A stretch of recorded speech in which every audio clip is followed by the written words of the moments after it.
Hey everyone, welcome to part 3 of The Solution. Now, if you missed part 1 or part 2, I'll post links in the description. Please check them out before moving on to this video. And before we move on, I want to address one concern that I heard voiced from the previous video. And that was in regards to seeking to defeat feminism, because feminism really isn't the issue, gynocentrism is the issue. However, because the video was about immediate solutions, and feminism is the current manifestation of female nature and gynocentrism, it was important to address feminism directly. In the grand scheme of things, feminism really isn't significant. Feminism is just the latest incarnation of what we know as female nature and gynocentrism. Now with that being said, let's move on to the subject of today's video, which is long-term goals. So I'm going to start this video talking about personal and simple goals that we should have as individual men and as MGTOW. However, as we go on, we'll get into the more complex and science fiction-y solutions. So, the first thing we should focus on is the concept of self-actualization. Now, self-actualization is very personal. Every person has to decide what it means to be self-actualized. Everybody's self-actualization is going to be slightly different. It's extremely unique to you as a person. It's what makes you happy. It's what gives your life meaning. The meaning of life is to give life meaning. So you need to figure out what you want to do. And you don't have to know now. Just as long as you're moving towards it, you may change your mind. You may start with a certain goal, and then as you move towards that goal, you may decide that something else is better for you. That's fine. Do what makes you happy. Do what gives you fulfillment in your life. And if somebody doesn't agree with it or has a different path, fine, that doesn't matter. That shouldn't matter. That should never matter. Your concept of self-actualization is going to be different than mine, and his, and his, and his. You're all going to be different. You're all going to have different goals and dreams. Now, I did a video a while ago called Into the Wasteland, which addressed this issue in more detail, so check that out if you want more information on this subject. However, I don't want to spend too much time on self-actualization because I've addressed it before. The next thing we'll talk about is financial independence. Now, financial independence doesn't necessarily mean being rich or even wealthy. It means having enough to live the lifestyle that you want. Because most things cost money. Even if you're living out in the woods, you're probably, buying something. Unless you're living completely off the land, growing your own food, knitting your own clothes, you're going to need something to trade with. And most people accept money and not acorns. So you're going to need some kind of income. Whether active income, like you have to go to a job and earn it every week, every month, every year, or passive income, you have some sort of investment that pays you and you live off the interest. You're going to need some sort of income to be financially independent. Financial independence is freedom. When you're not financially independent, you have to go to work because otherwise you're going to starve. You're going to get thrown out of your home. You're going to end up face down in the gutter. You're not going to make your child support payments, and you're going to get butt raped by Bubba and Leroy in prison. However, if you're financially independent, you could do anything you want. You can go anywhere you want, whenever you want. You can work whenever you want. You could do a job that you find personally fulfilling instead of a job that you hate simply for the money. Another benefit to being financially independent that a lot of people don't talk about is free speech. The truth is, in today's politically correct climate, only the independently wealthy, the financially independent, have true free speech. People who are not yet financially independent, including myself, have to worry about things like being doxxed. We have to hide our identities online in order to protect our livelihood. And it shouldn't be that way. We have the First Amendment, but although that protects us from, say, prosecution by government, it doesn't protect us from having our livelihoods destroyed by vindictive social justice warriors. However, if you're financially independent, you could say whatever the fuck you want. Because you don't work for anyone but yourself. You have passive income, or you at least have enough income to where you can maintain your lifestyle regardless. You could make ends meet either way. So if you're ever doxxed or threatened, you don't give a shit. So only those who are wealthy or at least financially independent truly have free speech. And can you really put a price tag on having free speech, especially in today's climate where free speech is becoming increasingly more rare? Now the third goal we should have is to defend and expand male spaces. Women have invaded pretty much every male space there is. In fact, every time men create a space, women invade it in the name of equality or some bullshit, and then they destroy it, drive the men out, who go out and create a new space, which the women subsequently invade. And they use government and laws to do it. Men can't legally bar women from invading their spaces. However, women can legally bar men from invading their spaces. You know, there can be women only this and women only that, nobody bats an eye. But if anyone says men only, oh my god, it's so sexist. The gynocentric society does not men congregating without women there to police and moderate them. But whereas physical spaces are finite and can be invaded and subsequently taken over by women, the internet is virtually infinite. Every time women take over some male space, maybe like a forum or a website, men can just create an exact duplicate of that space very cheaply and very quickly. And sure, the process will repeat itself over and over again, but men can continue to do this forever because the internet is infinite. I mean, you saw this with the manosphere. You had the men's rights movement, which existed for decades, but as women began to infiltrate and start changing the tone of the men's rights movement, people left. That's where MGTOW originally came from, was an offshoot from the men's rights movement.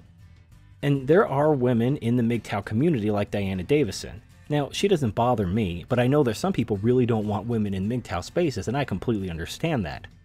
Now, if the time ever comes that women effectively take over MGTOW somehow, I'm not really sure how that would actually work, but let's say it happens. Well, the men of MGTOW would just leave, create a new name, a new acronym, a new space, and then start the process over again. And as long as the internet is there, as long as the internet is infinite, this can go on forever. This is why censorship is coming to the internet. Feminism and social justice and gynocentrism cannot allow this infinite internet to allow men to have their own space. So this is why you're seeing social media clamping down on so-called hate speech. Of course, it's only hate speech against certain groups. You can hate on men, talk about hashtag kill all men all day, nobody cares. You know, things like YouTube, things like Facebook, things like Twitter, clamping down against men and anti-gynocentric speech. So the solution to this that I think we should think about is some sort of Tor or peer-to-peer MGTOW network, where we could share our videos and ideas outside of the established social media platforms. Now, this will restrict our ability to reach unawakened men, for lack of a better term, but it will allow us to keep our message from being completely snuffed out. Because while YouTube, Facebook, and Twitter may censor us, may flag our accounts, may erase our content, if it's on some type of Tor or peer-to-peer network, it can never die. It will exist out in the ether, where it can be re-uploaded as many times as need be. And the community will self-police, saving the best, leaving out the worst, everything will go on. Now, what this will mean is that we'll have to give up our individual ownership of our content. Now, there has been some controversy about MGTOW producers taking their own video down. Now, I'm a strong believer in personal property. However, if we have to, if it comes to the point where a Tor or peer-to-peer network is the only way to keep the message alive, the only way for that to work is for us to basically cede ownership of our content to the community. Now, I'm fine with that. In fact, even right now, if you want to mirror my videos, you can monetize them. I don't really give a shit. Go ahead and mirror my videos. I don't care. So this is something that's going to happen probably in the next few years. You're going to see more and more censorship coming to the internet in the name of hate speech and bullshit like that. Social Justice 101. Just be aware of it. But while this may come and there may be very little we can do to stop it, we need to appreciate the fact that as censorship rises, our ability to reach unawakened men diminishes. So that's something to think about in regards to defending and expanding male spaces online. The next thing to talk about is political and social reform. Now, this isn't very conceivable, especially in a democratic society where women are the majority of voters.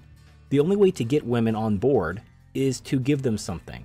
Since women effectively control everything and everything is pandering and catered to them, how are you going to offer them something they don't already have?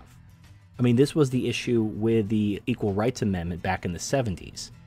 Women were given the chance, quote unquote, to be equal, and they rejected it because there was nothing further in it for them. They had already achieved all the benefits of equality without any of the responsibility. Why would they take that additional responsibility for no additional benefit? The only thing we could really do as men is walk away and threaten the entire society, because if men walk away, that hurts women, because society is upheld by men. But that's the only card we have left, is basically a societal boycott. But even then, while we may see a small minority of women using traditionalism and anti-feminism to try to lure men back onto the plantation, many more women are turning to government to try to put the squeeze on men even more, trying to stop us from leaving through force of government. Now, in the previous video, I talked about not relying on politics. This isn't because I don't think political reform is beneficial, or desirable, but I don't think it's going to work. How do we reform a democratic system where women are the majority and where women benefit? I mean, we are the minority. In a democracy, the majority rules, and the majority is not the men. So what do we do? I mean, seriously, what do we do?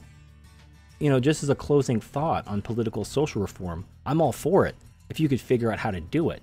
And this is why I consider myself a passive supporter of the men's rights movement. I don't consider myself an MRA. But if they somehow, some way, pull out a win and get some sort of social political reform through, I will gladly eat humble pie. I will let them do the I told you so dance all day long, and I will clap my hands in celebration with them.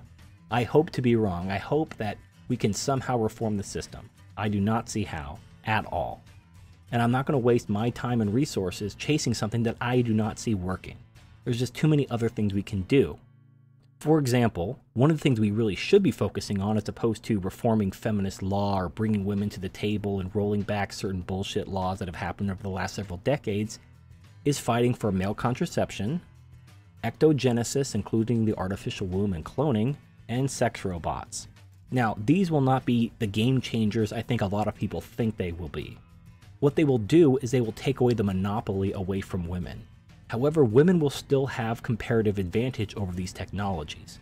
For example, if creating some baby through an artificial womb cost $1 million, which is pretty reasonable considering all the technology involved, that's still more expensive than a woman, because you can hire a surrogate mother for a few $100,000. So a woman is still comparatively cheaper than an artificial womb. So she still has that advantage. In addition to that, the artificial womb still requires a woman's egg. If you want to have something like an artificial egg created from an adult stem cell, that's additional money. You're making the technology more expensive, and you're making a natural woman more attractive from a financial perspective. Now, the technology may become more advanced and cheaper over time, but at least initially, it's only going to provide competition for women. It's not going to outright replace them. In addition to this, you have to also understand that with this technology of ectogenesis, with the artificial egg and the artificial womb, scientists will also create artificial sperm. This will give rise to feminists believing that they can create their own utopia without men. However, this is still a desirable move because it takes away that monopoly power that women have over men. If men want to reproduce, they have to deal with women. There's just simply no alternative. Whereas a man's role is survival-based, a woman's role is reproductive-based. However, while society, particularly government and law enforcement, has replaced a man's survival function, nothing has replaced a woman's reproductive function. This would create at least some competition for that function, if not replace it over time as the technology became more advanced. But keep in mind this is a long-term process, but these are things we should definitely support, if not with our money, at least with our voice and our votes.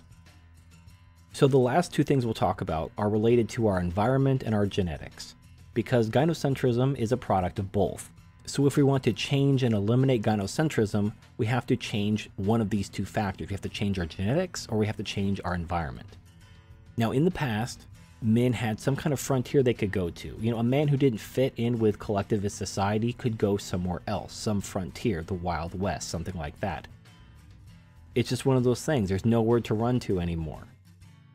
So I think the solution to this, if we wanted to change our environment, bring back that frontier, is space exploration and colonization. Space, the final frontier.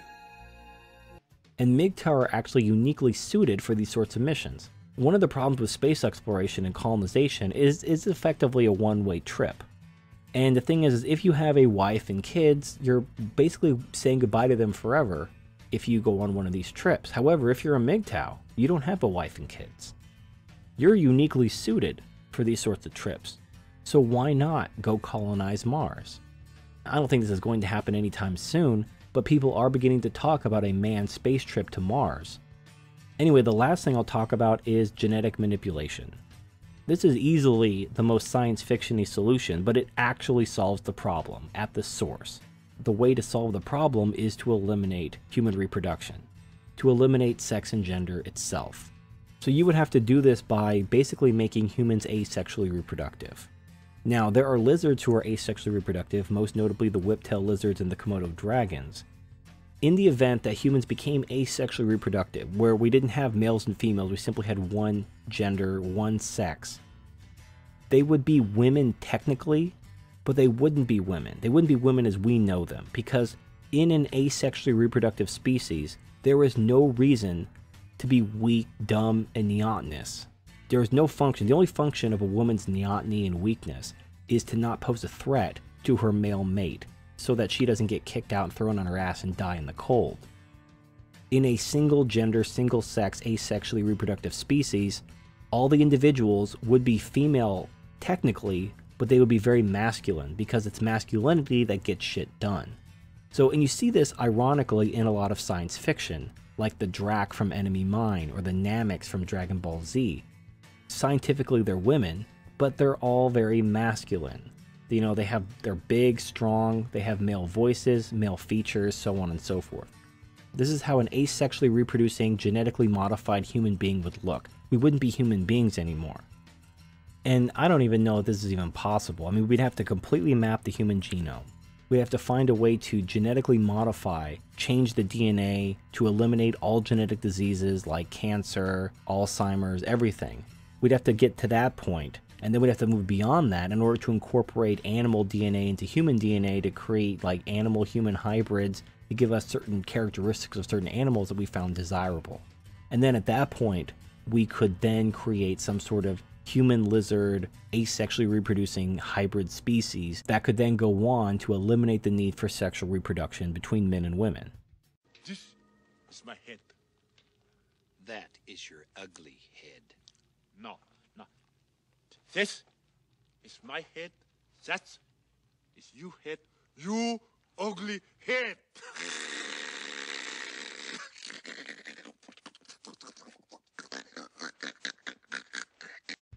To eliminate gynocentrism, you really have to eliminate the genders, the sexes, sexual reproduction as a whole, because as we talked about in part 1, sexual reproduction is the origin of the problem. Because women are the gatekeepers of reproduction, because they produce fewer eggs than men produce sperm, they are inherently more valuable for reproduction. And because they're more valuable, they're elevated and protected, hence gynocentrism. In order to eliminate that gynocentrism, we basically have to change the dynamics of human reproduction. I'm just throwing out one idea to create an asexually reproducing subspecies of human. Let's just call them the Drac.